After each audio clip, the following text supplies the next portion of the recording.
हाँ वो बताएंगे भैया जी आज। ठीक है, आज बताएंगे।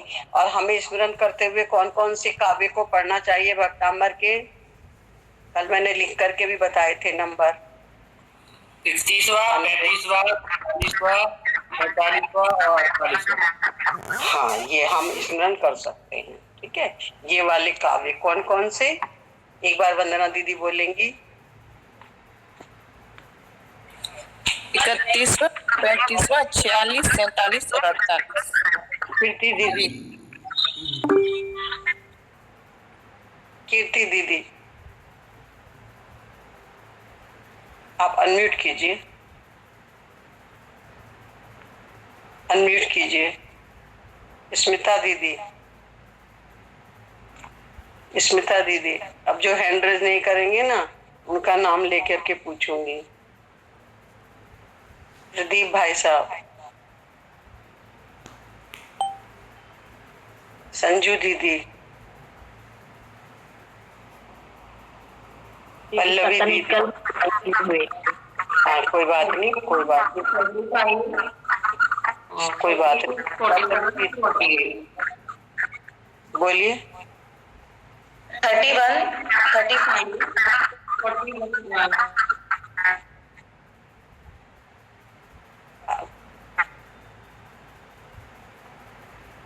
अच्छा स्मिता दीदी बोल रही है मैं ऑफिस में हूँ, कोई बात नहीं, बोल नहीं सकते तो कोई बात नहीं। ठीक है, चलिए वंदना भैया जी आज का पूरा हुआ, आप आगे लीजिए।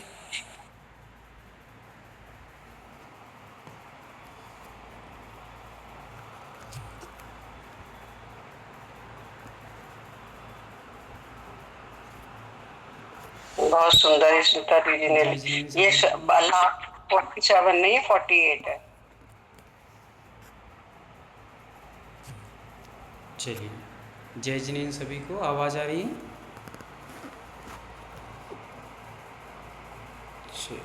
जय जिनेंद्र भैया, वंदना आ रही आवाज़। हाँ, सभी लोग म्यूट कर लेंगे और जब उत्तर कुछ पूछा जाएगा तभी अनम्यूट करना है। बिना किसी रीजन के कोई भी अनम्यूट नहीं करेगा। चलिए हाथों को जोड़ेंगे। ओम नमः सिद्धिभ्यः, ओम नमः सिद्धिभ्यः, ओम नमः सिद्धिभ्यः। परम पूजनीय पंच परमेष्ठी भगवान की जय। आचार्य भगवान गुरुदेव श्री विद्यासागर जी महामुनिराज की जय। पूज्य आचार्य भगवान श्री समय सागर जी महामुनिराज की जय। द्वादशांग जिनवाणी माता की जय। सभी को पुनः जय जिनेंद्र। अपना विषय चल रहा है रेकी लेवल 3 का, और रेकी लेवल 3 में हम लोगों ने ओरा के बारे में समझा था, और लगभग ओरा के बारे में आप लोग काफ़ी कुछ सीख चुके होंगे, समझ चुके होंगे और डेली बनाने का प्रयास भी कर रहे होंगे। कितने लोग ऐसे हैं जो डेली ओरा क्लियर करते हैं, डेली ओरा बनाते हैं, लॉक करते हैं, अनलॉक करते हैं? कितने लोग हैं? थोड़ा सा थम्स अप करके कर रही हैं, बहुत अच्छा हैंड रेस कर सकते हैं।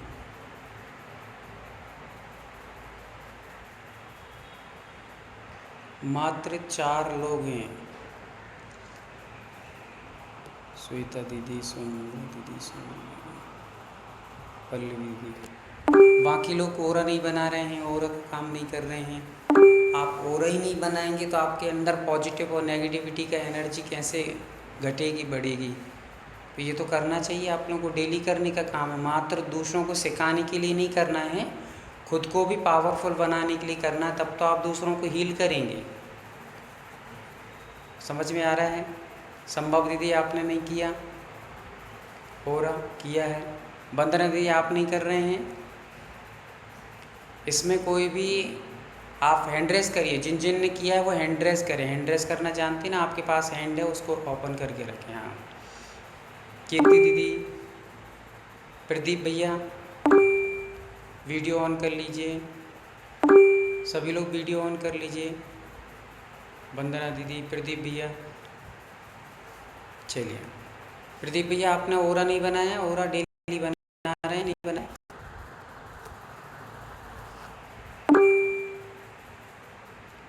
ओरा डेली करिएगा, डेली करेंगे तभी आपकी एनर्जी सुरक्षित रह पाएगी। और यदि आपकी एनर्जी सुरक्षित नहीं रहेगी तो आपकी सारी लॉस्ट हो जाएगी, सारी ख़त्म हो जाएगी। जो आप लोग साधना कर रहे हैं, अपनी इन एनर्जी को बढ़ा रहे हैं, और डेली डेली यदि आप लोग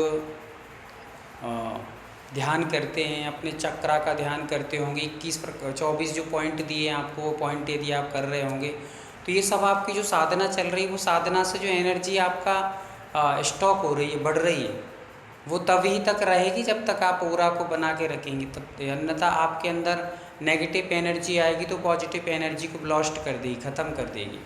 इसलिए आप लोगों को डेली ऑरा बनाना ही है। सुबह से उठ कर के सीधा आपको ऑरा बनाना है, मंदिर जाते समय अनलॉक करना है, मंदिर से आते समय लॉक करना है। कहीं भी जाएंगे, मार्केट जाना है, होटल जाना है, बाज़ार जाना है, दुकान जाना है, कहीं भी जाना है तो आप लॉक ही रखेंगे। मात्र मंदिर जाते समय या जहाँ पर आपको लगता है कि हम लोग पॉजिटिव एनर्जी हमें यहाँ से मिलेगी, किसी साधु संत के पास जा रहे हैं, किसी त्यागी वृत्ति के साथ जा रहे हैं, या कोई सज्जन व्यक्ति है, अध्ययनशील है, ज्ञानी व्यक्ति है, जिससे आपको अच्छी बातें मिलेंगी, वहीं पर आपको अनलॉक करना है और बाकी समय लॉक ही रखना है। सामान्य किसी वर्जन से बात करते समय आपको लॉक ही रखना है। जैसे यहाँ पर अपने अंकुर भैया जुड़े हैं, तो उनके पास जो भी ट्रीटमेंट कराने के लिए कोई आता होगा तो आप तो लॉक ही रखना है। यदि अनलॉक रखा तो उसकी सारी नेगेटिव एनर्जी भी आपके पास हावी हो जाएगी, इसलिए आपको हमेशा लॉक ही रखना है। अनलॉक तो बस जब आप गुरु भक्ति करें, पूजन करें, सामायिक करें, स्वाध्याय करें, उस समय आपको अनलॉक करना है, बाकी समय लॉक ही रखना है। चलिएगा, तो ऑरा के बारे में सबसे पहले अपन लोगों ने समझा था। फिर अपना दूसरा चैप्टर प्रारंभ हुआ था सप्त चक्र का। तो 7 प्रकार के चक्र होते हैं। रेणु दीदी, आपके पास एक वीडियो आई होगी, उसको आप डाउनलोड कर लीजिएगा थोड़ा सा, और 7 चक्र के बारे में थोड़ा इमेज जो एक एक करके भेजे हैं वो इमेज सामने रखिएगा ताकि लोगों को थोड़ा सा जानकारी लगे। तो फर्स्ट अपना चक्र था मूलाधार चक्र। हम लोग बेस से लेकर के अपने शिखर तक चलेंगे। हमारा शिखर क्या है? अपनी चोटी का स्थान, और बेस क्या है? हमारा मूलाधार। तो शिखर हमारा सहस्रार चक्र है और हमारा वेश है मूलाधार। तो वेश यदि हमारा मजबूत नहीं होगा तो हमारा शिखर कभी भी मजबूत होने वाला नहीं है। इसलिए सबसे फर्स्ट है मूलाधार। मूल मतलब कि जड़, हमारा वेश, हमारा फाउंडेशन, ये हमारा यदि मजबूत रहेगा तो हम धीरे धीरे अपनी नींव को ऊपर अपन खड़ा करते ले जाएंगे और धीरे धीरे हम लोग ऊपर के स्तर तक पहुंच जाएंगे। अपने शिखर मतलब हम सहस्रार चक्र को एक्टिवेट कर पाएंगे। और यदि हम लोग मूलाधार पर ही ध्यान नहीं देंगे, मूलाधार ही एक्टिवेट नहीं होगा, व्यवस्थित नहीं होगा, तो अपना सहस्रार चक्र के सपने देखना बेकार है। तो डायरेक्ट आपको सहस्रार चक्र को एक्टिवेट नहीं करना है, पहले आप मूलाधार को करिएगा। जब भी कभी आप 2, 5, 10, 15 मिनट ध्यान करते हैं, ध्यान मतलब कि चक्रों को एक्टिवेट करिए।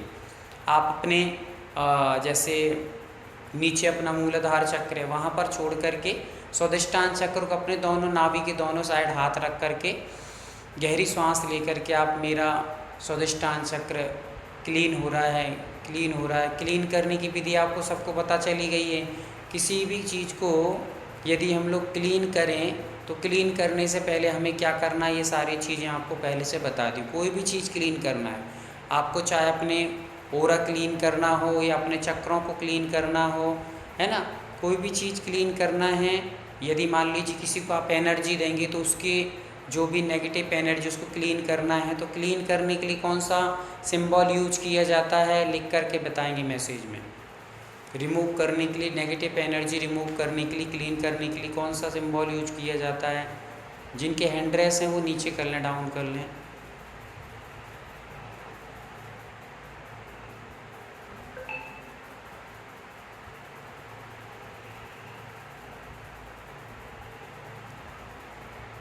बहुत सुंदर, चौकोरे। तो चौकोरे हमारे क्लीन करने का। तो सबसे पहले अपन ने अपने हाथों को क्लीन किया और क्लीन करके हम लोग अपने हाथों को अपनी दोनों जंघाओं की थोड़ी सी ऊपर रखेंगे और फिर हम लोग अपने एनर्जी को भेजते हुए मेरा स्वादिष्टान चक्र क्लीन हो रहा है, महसूस करना है। महसूस करते हुए उस काले रंग की एनर्जी, जो भी हम लोग नेगेटिव एनर्जी है वो ब्लैक कलर की महसूस करना है, कहीं भी हो। ब्लैक कलर की महसूस करते हुए उस ब्लैक कलर को जैसे धुआं उड़ जाता है वैसे उड़ रहा है, बाहर निकल रहा है।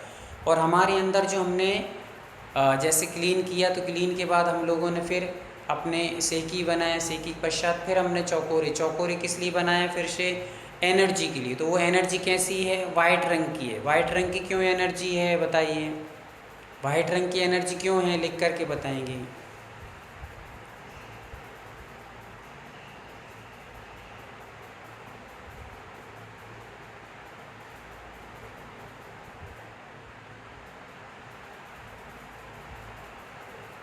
मैसेज करिए फटाफट।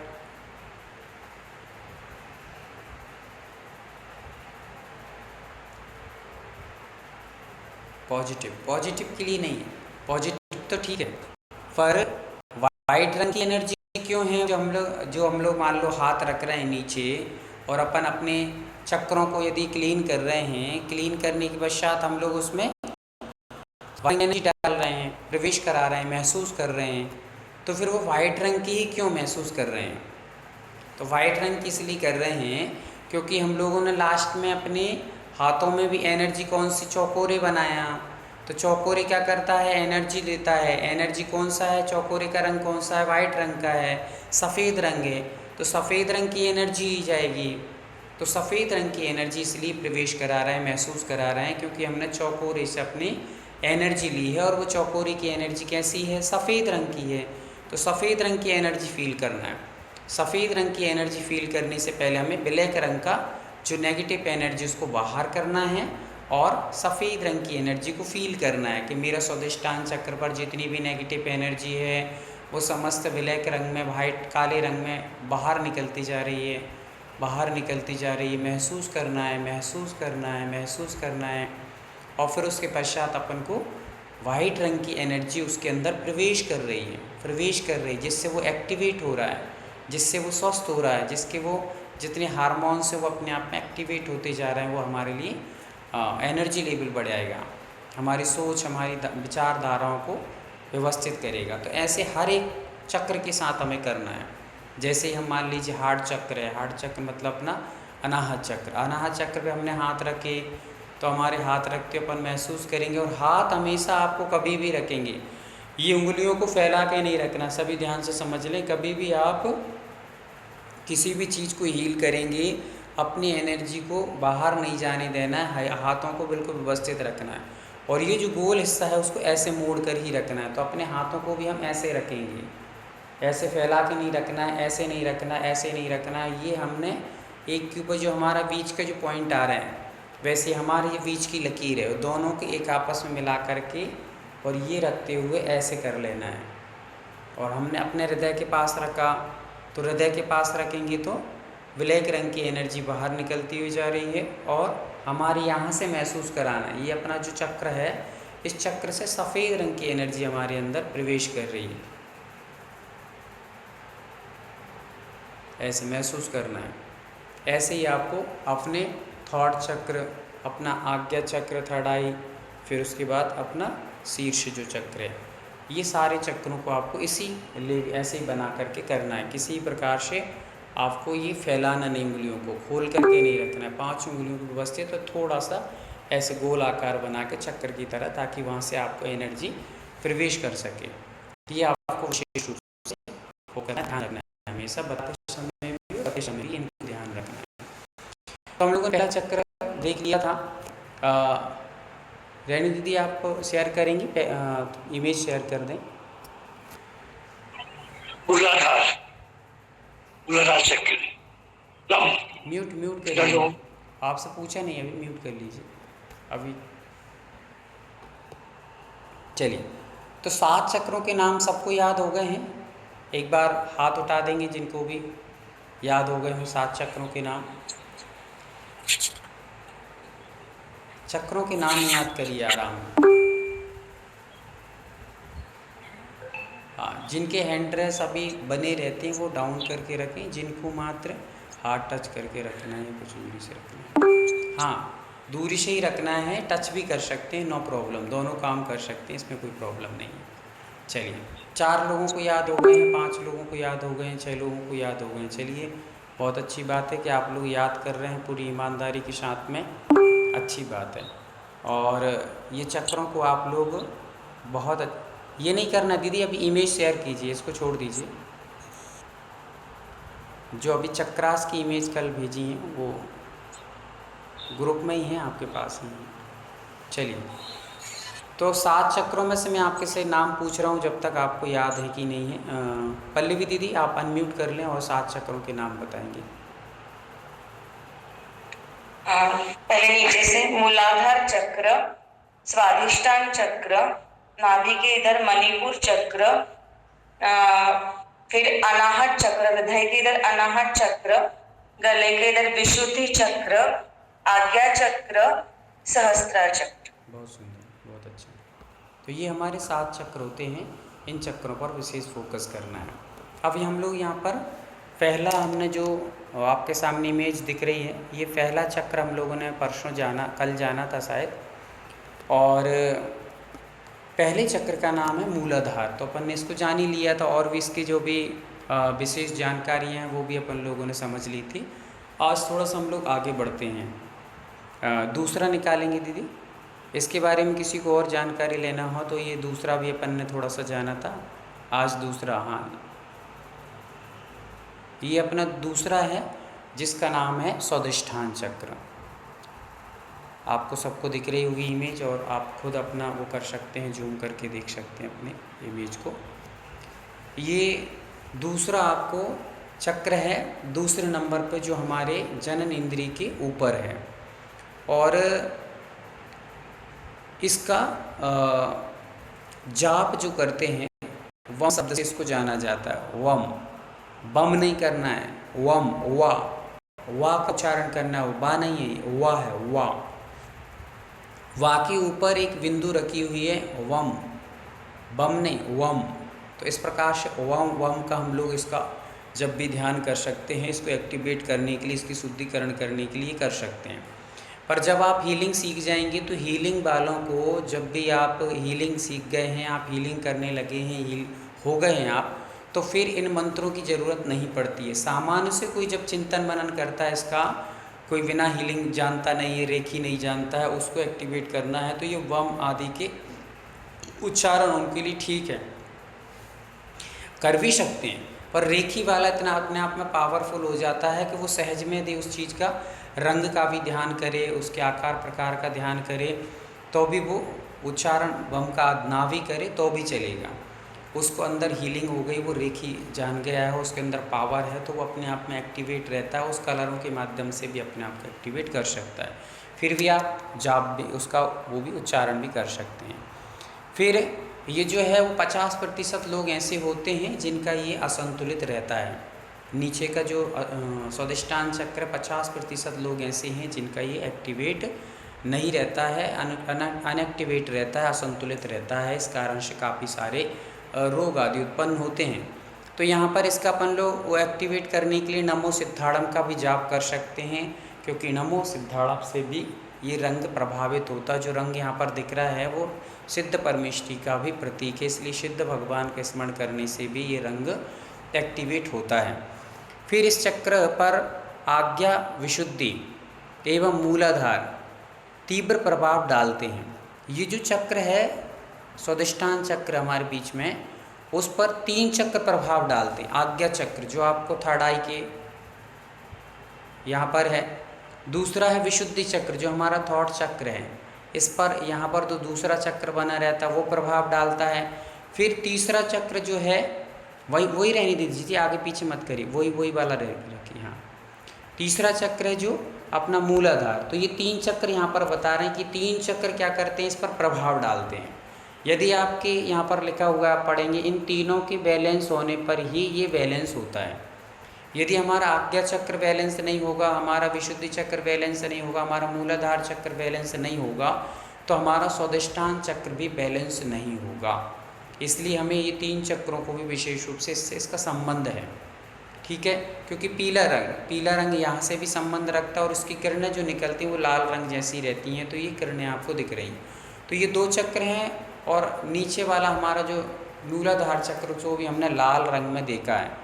तो ये जो चक्र है ये 3 चक्रों के माध्यम से एक्टिवेट होता है, इसलिए हमें 3 चक्रों को भी विशेष रूप से संतुलित करने का प्रयास करना चाहिए। फिर वक्तांबर स्त्रोत में 8वें नंबर का, 9वें नंबर का, 20वें नंबर का, 26वें नंबर का, 34वें नंबर का और 45वें नंबर का, इन काव्यों का हम लोग स्मरण करते हैं, इनका उच्चारण करते हैं। और उच्चारण मात्र से नहीं होता है।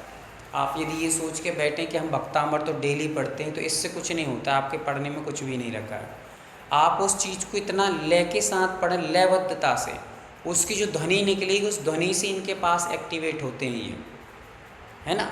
अग्नि से कुछ नहीं होता, अग्नि की जो तपन रहती है वो तपन लगेगी तो उस तपन के कारण से ही वस्तु पकती है। वैसे ही हमारे पढ़ने से रूखे शब्द, हमने वक्तांबर प्रणतम मौली में पढ़ा, ऐसे जो रूखे शब्द पढ़ लिए हैं, इन पढ़नों से कुछ नहीं होने वाला। ज़िंदगी भर पढ़ते रहना तो अभी कुछ नहीं होगा। आप उसको लयबद्ध तरीके से पढ़ें। भक्तांबर प्रणते मौलिमणि प्रवाना मुद्योतिकं दलित पाप तमोवितानम सम्यक् प्रणम्य जिनपादयुगं युगादा वालम्बनं भवजले पतितां जनानां। एकदम लयबद्ध तरीके से और उसकी गुंजाहट पूरे शरीर में गूंज रही हो और आपका मन उसमें झूम रहा हो, ऐसे लयबद्ध तरीके से पढ़ने से ही ये चक्र एक्टिवेट हो जाते हैं। फिर हमें किसी अन्य शब्दों के उच्चारण की आवश्यकता नहीं है, वम आदि के उच्चारण की आवश्यकता नहीं पड़ती है। बस इसको लयबद्ध तरीके से आपको पढ़ना, एक एक लय झूमते हुए, तब आनंद आएगा, तब वो एक्टिवेट होंगे। रूखे शब्द मत पढ़िएगा, अन्यथा 8वें नंबर 10वें नंबर आपने पढ़ लिया वक्तांबर प्रणतम मौलिम, तो ये सब पढ़ करने से कुछ नहीं होने वाला। ये हवा में शब्द चले जाएंगे, कुछ नहीं होगा। तो उनमें जो जान आती है वो कैसे आती है? हमारी ध्वनि के माध्यम से ही जान आती है, हमारी गुंजाहट से ही जान आती है। तो वैसे पढ़ने का प्रयास करें तो ये चक्र एक्टिवेट होगा। फिर अगला इसी का हम लोग इसका बीज अक्षर ये हमने समझ लिया है। अगला, हाँ दीदी निकालिए अगला। अब देखिए आप अगले क्रम में यहाँ पर कह रहे हैं कि इसका जो रंग है वो नारंगी रंग है। और नारंगी मतलब लाल और पीला, 2 रंग को मिलकर के नारंगी बनता है। इसलिए यहाँ पर लाल और पीला ये 2 रंग अपन ने चक्र लिए हैं।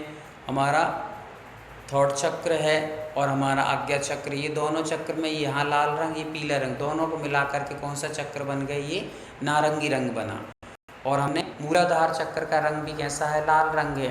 तो इन 3 चक्रों के माध्यम से ये अपने आप एक्टिवेट हो जाता है। ये मिक्स रंग है, नारंगी कोई रंग नहीं होता है। नारंगी रंग कैसे बना? पीला और लाल मिक्सिंग होकर के नारंगी शब्द बना।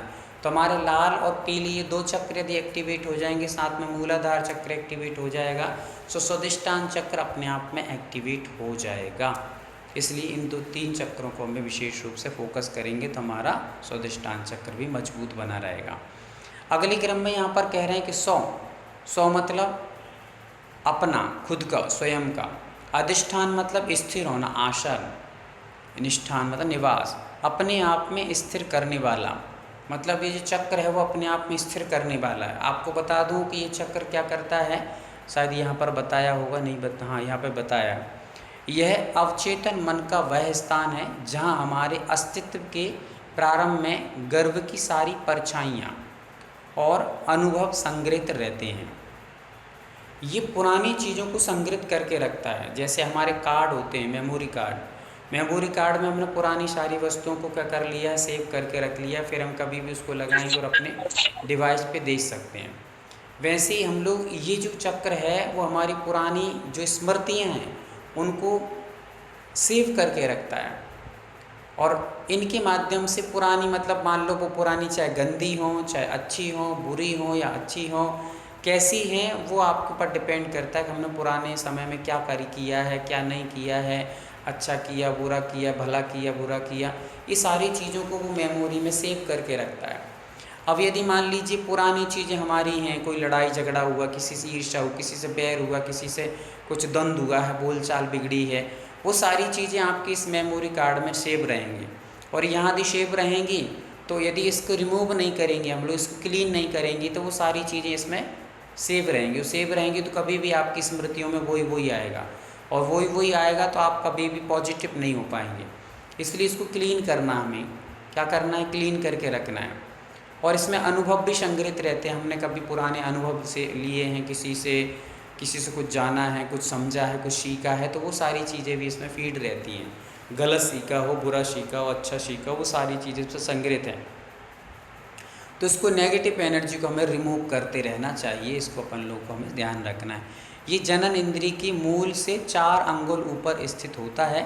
इसके अन्य नाम धार्मिक चक्र या उदर चक्र भी है, जिसके धार्मिक तौर से यदि चक्र देखे जाएं तो इसको उदर चक्र या इसको धार्मिक चक्र भी कहते हैं, क्योंकि ये हमारे अंदर अनुभवों को शेप करके रखता है। किसी मुनि महाराज से कोई अनुभव लिया, किसी साधु संत से, किसी त्यागी वृत्ति से आपने अनुभव सीखे हैं, तो वो सारे संग्रहित करके रखता है।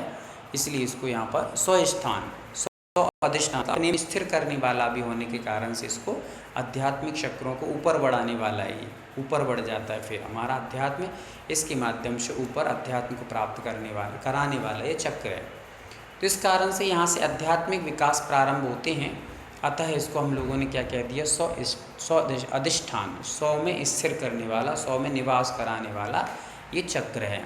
ठीक है, तो इस प्रकार से इसका तत्व कौन सा है, जल तत्व है। जल तत्व है क्योंकि ये यूरिन से संबंध रखता है। यहाँ से हमारी पूरी जो किडनियाँ हैं यहीं से जाती हैं, तो यूरिन संबंधी ये सारी प्रॉब्लमों को जनरेट करता है। जिसको यूरिन संबंधी कोई प्रॉब्लम है उसको रिमूव करता है, ख़त्म करता है। यदि हमारा ये चक्र एक्टिवेट होगा तो हमारे नाभि संबंधी, नाभि खिसक जाना इत्यादि नीचे का जो पार्ट्स हैं हमारे किडनी आदि से संबंधित रोग भी रिमूव हो जाएंगे, क्लीन हो जाएंगे। यहाँ तक कि इसका डेली यदि हम लोग ध्यान करें तो किडनी यदि हमारे स्टोन, जो छोटे छोटे स्टोन भी हो जाते हैं, वो भी हमारे रिमूव हो सकते हैं। और हम जब अभी एक और अभी सर्जरी सीखेंगे यहाँ पर आगे चल करके, उस सर्जरी के माध्यम से हम लोग कैंची चला करके उसके माध्यम से, यंत्रों के माध्यम से, मतलब अपने एक अभी आगे चल के आपको सब समझ में आ जाएगा। यहाँ चलाना कुछ नहीं है, आपको सारी मेमोरी से चलाना है। आपको हाथ ऐसे बनाना है कैंची की तरह और उस चीज़ को कट करना है, वो अभी आप आगे चल करके सारी चीज़ें बताई जाएंगी। तो यहाँ पर बस इतना समझिए कि इसको धार्मिक चक्र भी कहते हैं अथवा जी उदर चक्र भी कहते हैं। पेट के वहाँ पर होने से उदर चक्र भी कहते हैं। अगला चक्र हमारा आता है तीसरे नंबर पे, जिसका नाम है मणिपुर चक्र। उस मणिपुर चक्र को आप लोग यहाँ पर देख पा रहे हैं। इनके थोड़े से विषय रह गए हैं, तो वो विषय भी अपन लोग आगे चल के और समझ लेंगे। यहाँ पर आप इसको देख लीजिए, थोड़ा सा अपनी स्क्रीन पे जूम करेंगे, जूम करते ही आपको ये सारी चीज़ें समझ आएंगी। यहाँ पर कह रहे हैं कि इस चक्र का नाम है, पहले तो थॉट चक्र, कौन सा है, मणिपुर चक्र। देखिए इसका नाम है मणिपुर, और इसको यदि आप डिटेल पढ़ेंगे, नीचे लिखा हुआ है, इससे नीचे आप देखेंगे जहाँ पर तत्व लिखा है, उस तत्व के नीचे इसका थोड़ा सा डिटेल दिया गया है। यहाँ पर कह रहे हैं कि मणिपुर का अर्थ, मणिपुरा एक संस्कृत शब्द है। कौन सा शब्द है, संस्कृत का शब्द है, जिसमें मणि का अर्थ होता है गहना या रत्न। क्या होता है, मणि का अर्थ रत्न या गहरा। हम लोग ये जानते हैं मणि जैसे पारस मणि होती है, चंद्रमणि, सूर्य मणि होती हैं, तो वैसे एक मणि नाम समझ लीजिए। और फिर पूरा का अर्थ होता है शहर मतलब एक समूह भी होता है। तो जहाँ पर रत्नों का समूह है, समूह मतलब जहाँ पर एक रत्न जैसे समूह है पूरा का पूरा, उसको कहते हैं मणिपुर। यहाँ से सारे की सारे हमारे अभी आगे चल के आपको इसमें बता रहे हैं, यहाँ पे आप पढ़ेंगे जागृत करने की विधि में। देखिए आप, तो मणिपुर का अर्थ पहले समझ लिया हमने, मतलब मणियों का पुर मतलब समूह जहाँ पर है या नगर जहाँ पे बसा हुआ है मणियों का, उसको मणिपुर चक्र कहते हैं।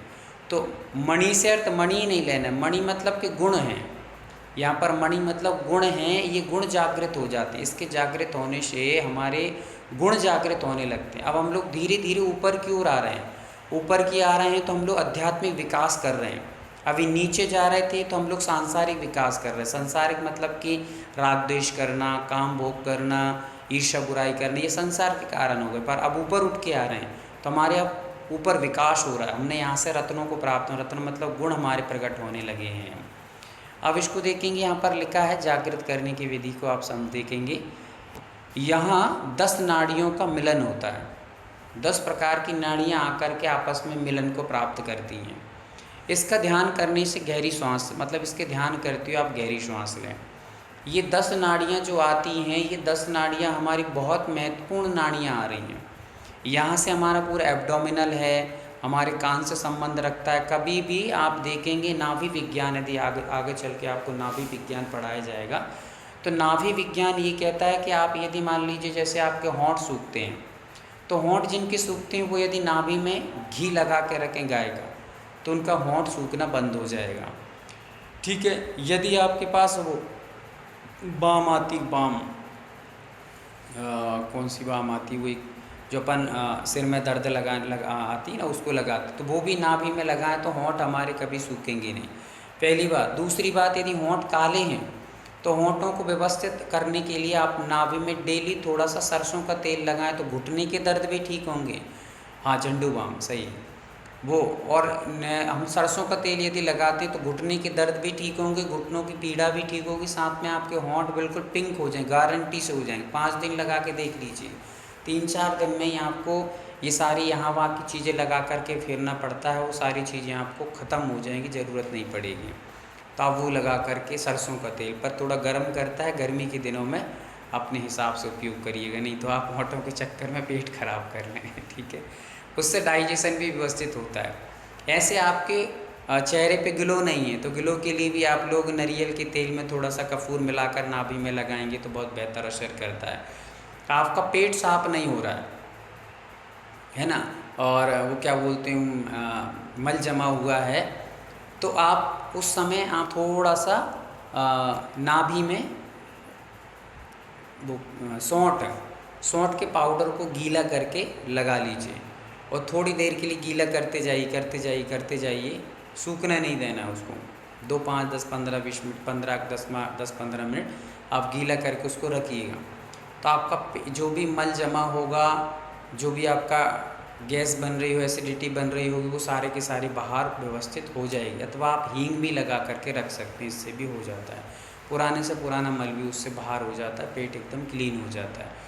तो नाभि के अपने आप में बहुत सारे गुण हैं, क्योंकि यहाँ से सारी हमारी नाड़ियाँ जुड़ी हुई हैं। पेट की संबंधित नाड़ियाँ, कान से संबंधित नाड़ियाँ, आँख से संबंधित, मुँह से संबंधित नाड़ियाँ, ये सारी नाड़ियाँ जुड़ी रहती हैं। ठीक है। इसलिए आप लोगों को ये जो हम मणिपुर चक्र समझ रहे हैं, यहाँ पर 10 प्रकार की नाड़ियाँ आई हैं। और अपन ने देखे ना 3 नाड़ियाँ तो ये रहती हैं अपने पास, जब भी डॉक्टर के पास जाओ, वैद्यों के पास, डॉक्टर तो देखते नहीं, पर वैद्य वगैरह ये अपनी नाड़ियाँ चाहिए, वात, पित्त और कफ, ये 3 नाड़ियाँ जो हैं वो भी इसी से संबंधित रखती हैं। यदि हमारी नाभि व्यवस्थित रहेगी तो वात, पित्त और कफ भी व्यवस्थित रहते हैं। तो ऐसा समझना चाहिए। तो ये हमारा बहुत महत्वपूर्ण अंग है नाभि, सेंटर पॉइंट है।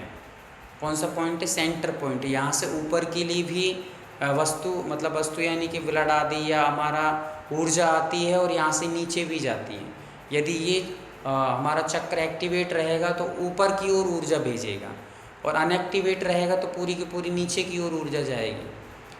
इसी से संबंधित एक पॉइंट यहाँ पर ये आता है कि नाभि, यदि आप कभी भी भयभीत होते हैं, कभी भी आपको टेंशन होती है बहुत ज़्यादा, जब आप स्ट्रेस में चले जाते हैं, जब भी किसी चीज़ की घबराहट लग रही, जैसे मान के चलिए एग्जाम्पल फोर के आपको किसी ने कह दिया कि आज आपको 1 लाख मतलब हज़ारों की पब्लिक आने वाली है, उस पे मंच पे आपको मंगलाचरण करना है, या कोई टॉपिक पे विषय करना है, या आपको कोई चीज़ दे दी कि आपको बोलना है, तो आप उस चीज़ को सोच के इतने पागल हो जाएंगे कि क्या बोलें, कैसे बोलें, ये बोलें, वो बोलें, कैसे बोलें, ये बोलें, वो बोलें। तो जो आप इतने टेंशन में जाएंगे तो सबसे पहले आपकी नाभि पर इफेक्ट पड़ेगा, सबसे पहले नाभि खिसकती है। जब भी कभी व्यक्ति भयभीत होता है, चिंतित होता है, किसी विषय को लेकर के बहुत परेशान होता है, तो सबसे पहले उसकी नाभि खिसकती है। नाभि खिसकने से उसको बार बार टॉयलेट की इच्छा होती है, बार बार गर्मी बढ़ती बहुत ज़्यादा, और गर्मी बढ़ने से बार बार टॉयलेट जाएगा, बार बार यूरिन आदि इत्यादि, ये सारी चीज़ें उसकी अव्यवस्थित हो जाती हैं। इसलिए नाभि पर सबसे पहले इफेक्ट पड़ता है। और इसी के बारे में बताया कि महिलाओं की नाभि बहुत जल्दी खिसकती है, लगभग 75% से ज़्यादा लोगों की नाभि खिसकी रहती है। और नाभि खिसकने के कारण से व्यक्ति को क्या क्या होता है, तो 4 कार्य समझ समझ लीजिए, 4 कार्य समझ लीजिए। राइट साइड आपको मैं एक इमेज भेजूंगा, उसमें आपको सारी चीज़ें मिल जाएंगी। राइट साइड यदि खिसकी तो एसिडिटी बनती है। लेफ्ट साइड खिसकी यदि हमारी नाभि खिसक नहीं करता, नहीं ऐसे ऐसे नहीं कि बहुत दूर चली जाती, वो वहीं की वहीं नाभि अस्थिर हो जाती, थोड़ी बहुत इधर उधर हो जाती है, तो उसको ही हम खिसकना कहते हैं। यदि हमारी राइट साइड खिसकी है तो फिर हमें एसिडिटी बनेगी, लेफ़्ट साइड खिसकी है तो हमें लूज मोशन होंगे, ऊपर की ओर खिसकी है तो जी मचलाना, भूख ना लगना, इच्छा ना होना खाने की, सारी चीज़ें होंगी। नीचे खिसक गई है तो आपको यूरिन की बार बार दिक्कत होना और गैस बनना, ये सारी चीज़ें, नाभि फूल जाना, ये मसल्स फूल जाते हैं, अपने पेट के कई मसल्स फूल जाते हैं, तो ये सारी चीज़ें ये नाभि खिसकने के 4 कारण से 4 स्थितियाँ बन जाती हैं।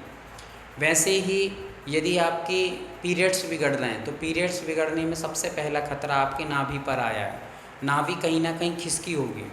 आप कैसे पहचाने कि नाभि खिसकी कि नहीं खिसकी है, तो एक समझ लीजिए विधि आप लोग। ये आपके पास 2 हाथ हैं, ठीक है, आपके यहाँ पर ये लकीर जा रही है, लकीर जो चंद्रमा के आकार की रहती है, अपन 2 हाथों को मिलाते हैं तो चंद्राकार बन जाता है। बना के देखिए आप, ठीक है। अब मैं तो ऐसे भी दिखा नहीं सकता, आप ऐसे हाथ करेंगे, दोनों के एक साथ मिला लीजिए, दोनों एकदम लेवल पे मिलाना है, बराबर बराबर एकदम सेम। अब आप इस मिलाने से आपकी ये जो चंद्राकार की आती है वो चंद्र, पूरा चंद्रमा व्यवस्थित बन रहा हो, देख लीजिए आप, ठीक है। उसको मिला लीजिए व्यवस्थित एकदम राइट तरीके से, ठीक है। मिलाने के पश्चात अब आपको ये जो छोटी वाली उंगली आपकी कनिष्ठ उंगलियाँ, इन उंगलियों को आप देखेंगे तो कोई ना कोई एक न एक उंगली आगे पीछे होती है, और उस आगे पीछे से ही समझ में आता है कि नाभि किस साइड की खिसकी हुई है। जैसे ही आप दोनों, ये जो चंद्र बन रहा है आपके यहाँ पर हाथ में, उसको व्यवस्थित एग्जैक्ट मिलाइए। एग्जैक्ट जैसे ही मिलाएंगे आप तो आपके हाथों की जो छोटी वाली उंगलियाँ हैं ये आगे पीछे होंगी, थोड़ी बहुत आगे पीछे दिखेंगी आपको, किसी की ज़्यादा होंगी, किसी की बहुत कम होंगी, किसी की होंगी, तो उससे पता चलता है कि नाभि किस साइड की खिसकी हुई है। ऐसे ही आप पैरों को मिला सकते हैं, दोनों पैरों को आपस में एकदम एग्जैक्ट टाइम रखेंगे, उसमें अंगूठे जो आपके आगे पीछे दिखेंगे, आप जैसे सीधे लेट जाएं शवासन की स्थिति में, और शवासन की स्थिति में लेट करके आप और दोनों अंगूठों को मिलाएंगे तो आपका एक अंगूठा आगे एक अंगूठा पीछे भी दिखेगा, आगे पीछे दिखेंगे, तो उससे नाभि खिसकने का पता चलता है। फिर तीसरा कारण है, तीसरा यदि आपको और एग्जैक्टली देखना ही है तो एक धागा ले लीजिए, और धागा को हमारी हृदय है, हृदय के बिल्कुल सेंटर पॉइंट से लेकर के एकदम ऐसे क्रॉस में ले जाना है, ऐसे जैसे हमने यहाँ लगाया तो इसको नाभि पर ले जाना है, सीधे ऐसे नहीं ले जाना, इसको क्रॉस करते हुए ऐसे ले जाएंगे। तो आप एक साइड से लगा कर देखेंगे सेंटर से बिल्कुल, और नाभि पर लगाएंगे, उसी धागे को फिर इस साइड से नापेंगे तो वही धागा जो इस साइड से बड़ा छोटा बड़ा व्यवस्थित था वो यहाँ से छोटा हो जाएगा या बड़ा हो जाएगा एक धागे से। आप इस प्रकार से अपने सेंटर पॉइंट से लेकर के आप इस प्रकार से दोनों नाभियों को नाप सकते हो, तो इससे और एग्जैक्टली आपको पता चल जाएगा कि आपकी नाभि किसकी है। वो धागा अपने आप छोटा या बड़ा हो जाएगा, आपको लगेगा कि यहाँ से छोटा पड़ रहा है या बड़ा हो गया है, तो इससे पता चलता है कि नाभि खिसकी हुई है। ये नाभि खिसकने की कुछ रीजन्स आपको बताएं। और नाभि खिसक जाए तो आप उसको ठीक कैसे करें, तो ठीक करने के भी आपको कुछ आसन रहते हैं, और जैसे मान लीजिए आप लोगों को कुक्कुट आसन, या जिसको अपन लोग कहते हैं मंडूक आसन, मंडूक आसन यदि आप डेली करते हैं तो आपकी नाभि नहीं खिसकेगी। मंडूक आसन को आप डेली सुबह प्रातःकाल की बेला में खाली पेट में आप कर सकते हैं। ताड़ासन आप डेली करें तो आपकी नाभि नहीं खिसकेगी, है ना। ये कुछ आसन ऐसे रहते हैं जिनको आप डेली करेंगे तो आपके मतलब नाभि खिसकने से बच सकते हैं। कुछ लेट के किए जाने वाले आसन होते हैं, वो आसन आपको जब कभी आसन सीखेंगे तब बता दिए जाएंगे। तो ये अपने नाभि के बारे में और इस चक्र के बारे में अभी अपन ने समझा। और कुछ तो इसका मंत्र जो है रम मंत्र है। किसी को आप सिखाएं, मान लीजिए सामान्य व्यक्ति रेखी नहीं जानता है तो उसको आप ये मंत्र बता सकते हैं कि आप इस मंत्र के माध्यम से अपने इस को जागृत कर सकते हैं। फिर इसके कुछ भक्तांबर जी कुछ काव्य हैं, वो आपको ग्रुप में भेज दिए जाएंगे। अभी थोड़ा सा इसका काम चल रहा है और भी, तो वो जैसे कंप्लीट होंगे आपको PDF के माध्यम से पूरा शेयर कर दिया जाएगा। अगला चक्र हम लोग समझते हैं। अगले चक्र का नाम है अनाहत। अनाहत चक्र, इसका ही ये थोड़ा सा और बताया गया इसमें। इसके असंतुलित होने पर अनेक रोग होते हैं। मतलब नाभि वाला जो चक्र चल रहा है अपना भी मणिपुर, उसी के बारे में यहाँ पे बताया गया है कि मणिपुर चक्र नाभि पर स्थित होता है। इसका तत्व अग्नि होता है, बीज मंत्र रम होता है और रंग पीला होता है। इसका रंग कैसा होता है? पीला होता है, जैसे कि आपको चक्र के माध्यम से दिखाई दे रहा है। और इसके असंतुलित होने पे बहुत सारे रोग उत्पन्न होते हैं, क्योंकि नाभि सेंटर पॉइंट है। इसके अव्यवस्थित होने से अनेक प्रकार के रोग आपको हो सकते हैं। एसिडिटी हो सकती है, अफरा हो सकता है, आपको बहुत ज़्यादा खाने की भोजन की इच्छा ना होना, आपको एकदम आलस बने रहना, या लूज मोशन होना, या डाइजेशन खराब होना, ये सारी चीज़ें आपको हो सकती हैं। चलिए, तो ये अपन ने समझ लिया है। अगला हम लोग समझेंगे इसके पश्चात, जिसका नाम है अनाहत चक्र। अनाहत चक्र चौथा चक्र है, उसका नाम है अनाहत चक्र। और ये आप देख सकते हैं, व्यवस्थित तरीके से आप उसको कर लें इमेज को। इनके काम अभी चल रहे हैं, जैसे ही पूरा कंप्लीट होगा तो आपके पास PDF पहुंच जाएगी सारी चीज़ों की। तो आपको दिखाई दे रहा होगा, जितना भी थोड़ा बहुत देखेंगे, प्रयास करेंगे। अनाहत चक्र, इसका रंग है हरा। कौन सा चक्र है? हरा रंग है। जब भी हम लोग उपाध्याय परमेष्टि का भी यहाँ पे चिंतन किया जाता है और हरे रंग का ही चिंतन किया जाता है। अपन लोग हृदय में जब 5 परमेष्टि का चिंतन करते हैं तो यहाँ पर हरे रंग का ही चिंतन किया जाता है। तो इसका रंग कैसा है? हरा रंग है। ठीक है। नाम है अनाहत, और अनाहत ये संस्कृत का शब्द है। तो अनाहत का अर्थ होता है, अन का अर्थ होता है नहीं, अन का अर्थ नहीं, और हता का अर्थ होता है पीटा हुआ या पिटा हुआ। इस प्रकार अनाहत का अनुवाद बिना मारा हुआ या पराजित ना किया गया हो। मतलब जो अपराजित है, पराजित नहीं है। ये जो चक्र है, ये चक्र यदि एक्टिवेट हो जाए तो व्यक्ति की कभी खुशियाँ कम नहीं होती। खुशी मतलब कि वो प्रसन्न रहता है। अनाहत अपने आप में उसको प्रसन्नता रहती है। इस पर यदि केंद्र यहाँ पर रहता है तो उसको केंद्र का नाम है कौन सा? आनंद केंद्र। हमारे हृदय में जो केंद्र रहता है उस केंद्र का नाम है आनंद केंद्र। तो ये आनंद को बढ़ाने वाला है। चक्र कौन सा है? चक्र का नाम क्या है? अनाहत। और यहाँ पर जो केंद्र है उस केंद्र का नाम क्या है? आनंद केंद्र। ये आनंद को देने वाला है। उसकी प्रसन्नता कभी ख़त्म नहीं होती है। हर स्थिति में अपने आप को बहुत व्यवस्थित रखता है। बहुत वस्तु अधिक मिल जाए तो बहुत अधिक खुश होकर के अपने आप को भूल नहीं जाता है।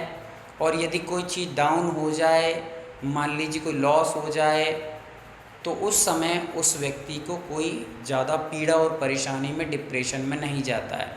हमेशा नॉर्मली रहता है, हंसता मुस्कुराता रहता है, उसको कोई फ़र्क नहीं पड़ता है। ऐसा ये अनाहत चक्र है। इसलिए अनाहत चक्र का भी एक अपने आप में बहुत बड़ा महत्व है। और ये छाती के, शारीरिक रूप से छाती के केंद्र में हृदय के स्तर पर स्थित होता है। ठीक है। हृदय चक्र प्रेम और करुणा का प्रतिनिधित्व करता है। हृदय हमेशा, जब भी कभी हम लोग किसी पर बहुत अधिक प्रेम उमड़ता है तो हम उसको गले से लगा लेते हैं। तो गले से लगाना मतलब हृदय एक प्रेम का प्रतीक है। वैसे ही आप यदि 8 अंग पढ़ेंगे सम्यक दर्शन के, तो उस 8 अंग में भी जो वात्सल्य अंग आता है, उसमें वात्सल्य अंग में हृदय का उदाहरण दिया है। तो ये अपने आप में वात्सल्य का प्रतीक है। हमारे अंदर वात्सल्य, प्रेम, करुणा, उदारता के समस्त चीज़ों की, इन समस्त गुणों का प्रतिनिधित्व करता है ये चक्र। ठीक है। तो इस प्रकार से हमने इसको समझा है संक्षिप्त में आज। और इसका समझ लिए, इसके कुछ काम और रह गए हैं, वो चल रहे हैं। जैसे ही पूरे होंगे तत्ववादी की, वो सारी चीज़ें आपको आगे मिल जाएंगी। आज अपन को इस चक्रों को पूरा करना है, ताकि हम लोग, हो सकता है कि रात में भी क्लास चले हमारी 9:30 से 9:45 या 10:15 तक। उस क्लास में हम लोग और चीज़ों को भी यहाँ पर समझ सकते हैं। अगला चक्र निकालेंगे दीदी।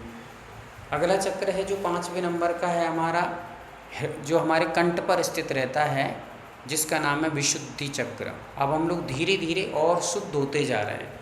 तो ये विशुद्धि चक्र आ गया है। जब व्यक्ति के अंदर प्रेम, करुणा आ गया है, वात्सल्य आ गया है, अब उसके किसी के प्रति राग द्वेष नहीं रहा, तो तो राग देश नहीं रहा है, किसी से बैर बुराई नहीं रही है, किसी से तेरा मेरा नहीं रहा है, किसी से बुराई किसी से भलाई ऐसा भाव नहीं रहा है, तो उसका विशुद्धि चक्र भी एक्टिवेट होने लगता है। और यहाँ पर आ गया विशुद्धि चक्र। तो विशुद्धि के चक्र तो सब लोग अर्थ जानते ही हैं। वी का अर्थ होता है बहुत या पूरी तरह से, और शुद्ध का अर्थ होता है साफ। तो जो पूरी तरह से शुद्ध और साफ है, ऐसा विशुद्धि चक्र का यहाँ पर अर्थ होता है। और ये चक्र हमारे गले में स्थित यह चक्र संचार होता है और अभिव्यक्ति को नियंत्रित करता है। अभिव्यक्ति मतलब कि बहुत ज़्यादा हमारे जो विचार चलते रहते हैं उन विचारों को कंट्रोल करता है। ये गले पे चक्र होता है, रंग इसका नीला आपको दिखाई दे रहा है, ऐसा इसका रंग होता है।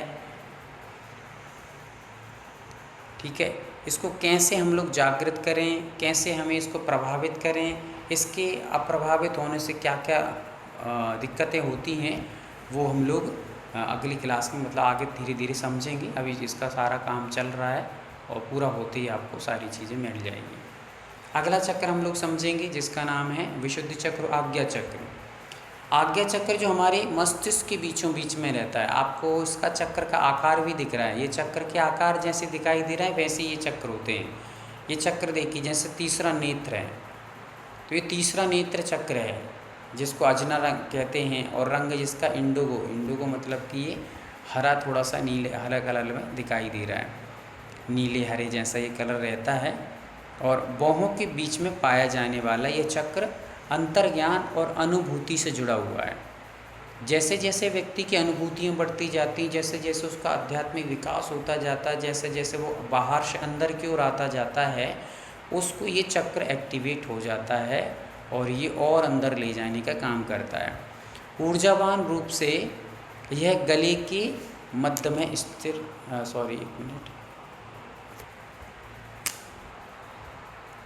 गले के चक्र के संचार और मुकुट चक्र के आध्यात्मिक संचार के बीच में प्रवेश द्वार के रूप में, मतलब ये हमारे जो दो भौहें हैं हमारी, ये दोनों भौहें हैं, और इसके बीच में जहाँ हम तिलक लगाते हैं, डेली आप लोग जो बिंदी लगाती हैं, तिलक लगाती हैं, सेंटर में थोड़ा सा गड्ढा आपको दिखाई देता है। यहाँ पर देखेंगे तो आप लोग उस गड्ढे के स्थान पे आप समझिए कि थर्ड आई हमारा है। आज्ञा का शब्द संस्कृत शब्द है, इसका अर्थ आदेश या बोध है। किसी को आदेश देना या ज्ञान का प्रतीक भी ये है। तो यहाँ अजनया से लिया गया है जिसका अर्थ है आदेश देना।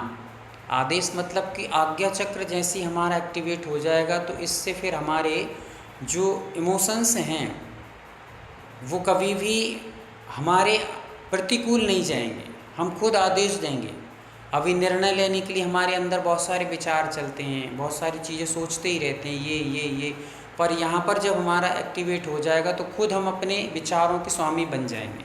हमें कौन सा विचार करना है, कौन सा नहीं करना है, ये हम पर डिपेंड रहेगा। जैसे आज्ञा चक्र मजबूत हो जाएगा तो फिर विचार हमारे अंदर संतुलित हो जाएंगे, विचारों में हमारा कंट्रोल नियंत्रण हो जाएगा। हम जैसा आदेश देंगे, जैसे हमने आदेश दिया कि हमें आज अरिहंत परमेष्टि का ध्यान करना है, तो हमारे सामने अरिहंत परमेष्टि ही नज़र आएंगे। हमने कहा कि आज आचार्य का ध्यान करना है तो आचार्य ही नज़र आएंगे। हमारे मन कहीं और इधर उधर अपोजिट नहीं जाएगा, हम जैसा ले जाएंगे वैसे ही जाएगा, हमारे आदेश के अनुसार चलेगा। तो हम जैसा निर्देश देंगे, आज्ञा चक्र मतलब हमारी आज्ञा का ही निर्देशन से सारे विचारों की धारा बहेगी, हमारी क्रियाएं होंगी, ऐसा रहता है। अभी हमारा आज्ञा चक्र एक्टिवेट नहीं है, तभी तो हमें क्या विचार में आ रहा है, क्या सोच रहे हैं, जैसे ही माला लेकर बैठो या ध्यान करने बैठो तो हमारी सोचने की धाराएं कहीं की कहीं चली जाती हैं। हम कुछ चाहते थे और वो कहीं मन जा रहा है, तो ये हो रहा है। पर आज्ञा चक्र एक्टिवेट हो जाएगा तो फिर आपके विचारों पर नियंत्रण होगा, और फिर आप जो चाहेंगे कि हमें ये ध्यान करना तो वैसा ध्यान होगा, ये करना है तो ये ध्यान होगा, ऐसा करना तो ऐसा ध्यान होगा, तो फिर हमारी विचारधाराएँ कंट्रोल हो जाएंगी। ये इसका काम रहता है विशेष रूप से। तो ये आज्ञा चक्र हो गया। और अंतिम चक्र अपना है जिसको हम लोग कहते हैं सहस्रार चक्र, क्राउन चक्र। सहस्रार चक्र का रंग बैगनी होता है अथवा सफ़ेद रंग का भी माना जाता है। बीच में जो स्थान दिया है वो सफ़ेद रंग का माना जाता है और बैगनी रंग का भी इसको कहीं कहीं पर माना जाता है। दो इसके रंग माने जाते हैं। क्राउन चक्र इसको कहते हैं अंग्रेजी में। और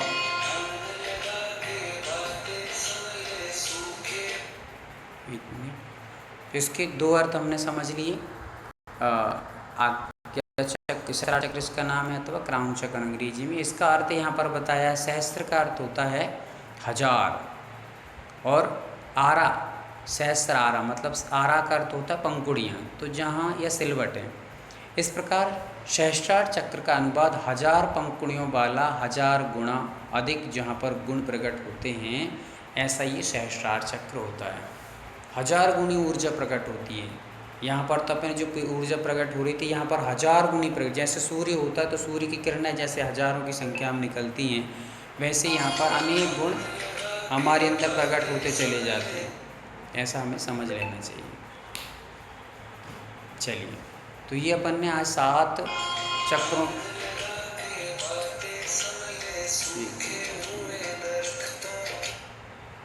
7 प्रकार के चक्रों के बारे में अपन लोगों ने आज समझा है।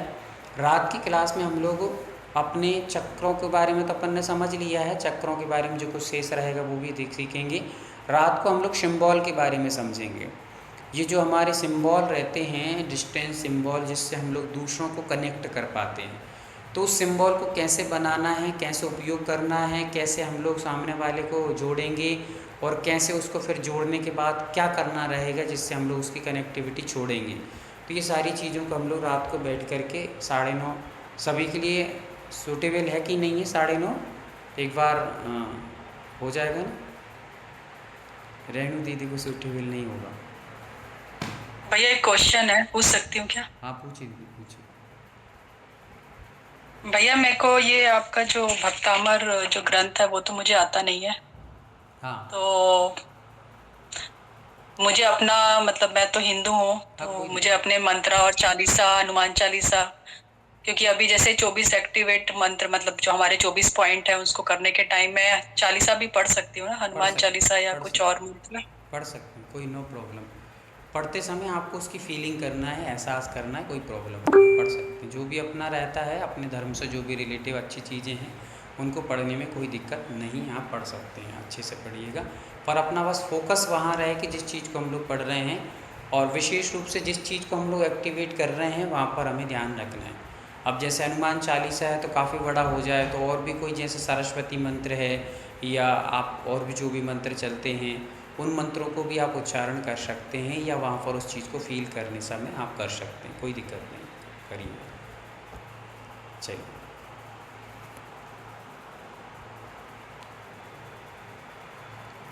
ठीक है, तो आज लोग अपना इतना पर्याप्त होता है, अपन लोग बैठते हैं, फिर आगे शाम रात को फिर से देखते हैं, जैसा भी अनुकूलता बनेगी तो अपन सब बैठ करके समझेंगे।